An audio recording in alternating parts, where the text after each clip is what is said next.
This is the first time for many, many years that I've tried to use a foreign washing machine.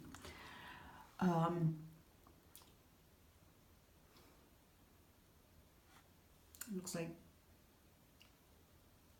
clouds, dandelion. Oh, an artichoke, because we're in Rome. It's a carciofi. Okay, and that is water. Okay. It's Scarico. And that's delicate.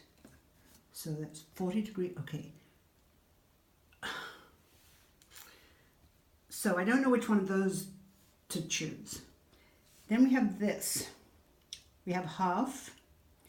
We have something that looks like it's a no spin zone. Then we have that. And then we have this, which is the temperature, and this is the time. So it looks relatively easy. So we're going to try it and see what happens to the clothes. And when it's over, I'll bring it out.